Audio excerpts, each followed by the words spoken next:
BJP সমুদ্রের মতো বিরোধীরা লাফালাফি করবেন না, বিস্ফোরক দিলীপ ঘোষ।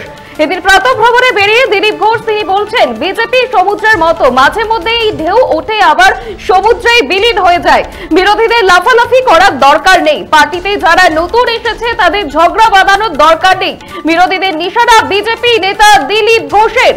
পাশাপাশি এদিন মুখ্যমন্ত্রীকেও আক্রমণ করেন দিলীপ ঘোষ। তিনি বলেছেন যে মুখ্যমন্ত্রী সবসময় দাঙ্গাকারীদের পক্ষেই আছে, এটা আমরা তখনই বুঝেছিলাম। মুখ্যমন্ত্রীকেও আক্রমণ দিলীপ ঘোষের। পাশাপাশি বলছেন যে বিজেপি সমুদ্রের মতো, বিরোধীরা এত লাফালাফি করবেন না, সমুদ্রে আবার ঢেউ ওঠে আবার সমুদ্রের মধ্যেই ঢেউ বিলীন হয়ে যায়। বিরোধীদের লাফালাফি করার কোনো দরকার নেই, পার্টিতে যারা নতুন এসেছে তাদের ঝগড়া বাঁধানোর দরকার নেই বলেই বিরোধীদের নিশানা দিলীপ ঘোষের। এদিন দিলীপ ঘোষ তিনি কি বলেছেন শুনবো। আমি বলে দিচ্ছি, কিছু ব্যাপারে আমাদের দ্বিমত আছে। সেই দিন অক্ষয় তৃতীয়ায় বিভিন্ন লোক বিভিন্ন প্রোগ্রাম করেছে, কোনোটাই পার্টিকে জিজ্ঞেস করে কেউ করেনি। আমি চ্যালেঞ্জ করছি, তো দিলীপ ঘোষ কি পার্টিকে জিজ্ঞেস করে পায়খানা পেচ্ছাপ করতে যাবে? আমি গেছি নিমন্ত্রণ রক্ষা করতে, আমন্ত্রণে গেছে। তো আজ যারা খুব বগল বাজাচ্ছেন বা কষ্ট পাচ্ছেন বিজেপি হঠাৎ, কোনো চিন্তা করবেন না, এটা বিজেপি। বিজেপির মধ্যে গুলি চলেছে কি নেতায় নেতায়? কুণাল ঘোষ একজনকে ধুয়ে দিচ্ছে। আমাদের এখানে কেউ তার মত প্রকাশ করেছে, হয়তো সেটা অনেকে ভালো লাগেনি, আমি বলছি ভালো হয়নি। পার্টি দেখবে বিজেপি হচ্ছে সমুদ্রের মতো, মাঝে মধ্যে না এরকম ঢেউ উঠে আবার সেই ঢেউ সমুদ্রেই বিলীন হয়ে যায়। টিএমসির বা কেউ চিন্তিত মানে খুব লাফালাফি করার দরকার নেই ঝগড়া বাঁধিয়ে দেওয়ার জন্য, বা পার্টিতে যারা নতুন নেতা এসেছেন তারা ঘাবড়াবার দরকার নেই।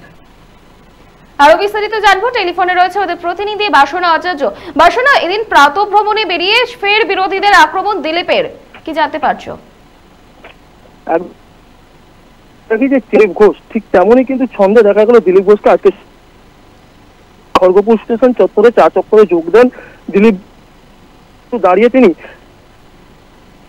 মুর্শিদাবাদে নাম করেছেন মুখ্য মুর্শিদাবাদ চন্দন হরগোবিন্দ চন্দন দাস, তাকে নিয়েও কিন্তু মন্তব্য করতে দেখা গেছে। অপরদিকে হয়েছে বঙ্গ বিজেপির মুখ্যমন্ত্রী মমতা বন্দ্যোপাধ্যায়ের একটা বৈঠক এবং কলকাতার রেস্তোরাঁ রুল বিষয় নিয়ে কিন্তু একদম বেলাগাম দিলীপ ঘোষ। তিনি কিন্তু পুরো চার পর এক প্রশ্নের উত্তরে কিন্তু তিনি জবাব দিয়েছেন এবং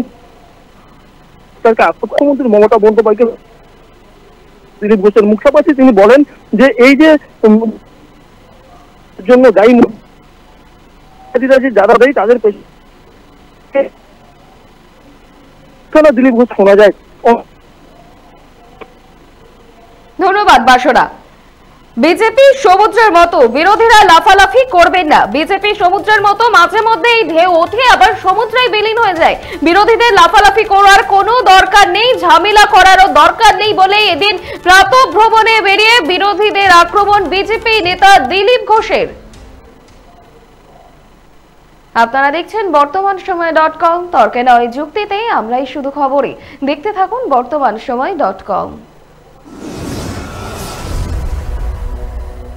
আপনারা দেখছেন বর্তমানসময়.com।